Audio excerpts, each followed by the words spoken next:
തലശ്ശേരി ഇത്രയും വലിയൊരു football tournament നടക്കുന്ന കാര്യം നിങ്ങൾ ആരും അറിഞ്ഞിട്ടില്ല എന്ന് എനിക്ക് തോന്നി. നമ്മുടെ all Indian sevens football tournament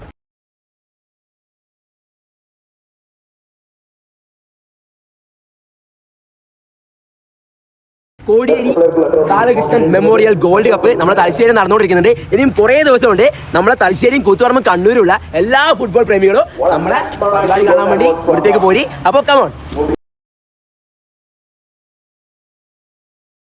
Kodiyeri gold cup season 2 നമ്മുടെ സ്വന്തം തലശ്ശേരിയിലെ ചുങ്കത്ത് തുടങ്ങിയ മാർച്ച് 1-ാം തീയതിയാണ് മാച്ച് തുടങ്ങിയത്.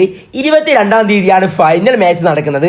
ഞാൻ ഇന്നലെ കാണാൻ വേണ്ടിയിട്ട് പോയേ ഭയങ്കര സന്തോഷമായി. കിടിലൻ 2 ടീമിൻ്റെ മാച്ചും കണ്ടിട്ട്. പക്ഷേ ഒരു സങ്കടം എന്താണെന്ന് വെച്ചാൽ ഇത്രയും വലിയ ഗ്രൗണ്ടും ഗാലറി സെറ്റപ്പിൽ ഉണ്ടാക്കിയിട്ട് കണ്ണൂർ ജില്ലയിലെ ഫുട്ബോൾ പ്രേമികൾ ആരും അറിഞ്ഞിട്ടില്ല എന്ന് തോന്നുന്നു. എന്താണെന്ന് വെച്ചാൽ ഈ മാച്ചൊന്നും കാണാൻ ഇന്നലെ ആരും ആടെ ഉണ്ടായിട്ടില്ല. അതാണ് എൻ്റെ ഏറ്റവും വലിയൊരു വിഷമം.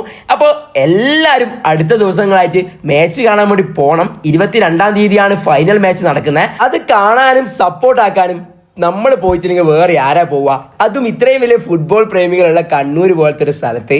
അപ്പോൾ അടുത്ത 22-ാം തീയതി വരെ മാച്ച് നടക്കുന്നുണ്ട്. കാണാൻ താല്പര്യമുള്ള ആൾക്കാരെല്ലാവരും പോയി കണ്ടോ. ഞാൻ ഏതായാലും പോയിന് ഒരു ഐസ്ക്രീമും കൂടി കഴിച്ചിട്ട് നേരെ തിരിച്ചിങ്ങോട്ട് പോകുന്നു.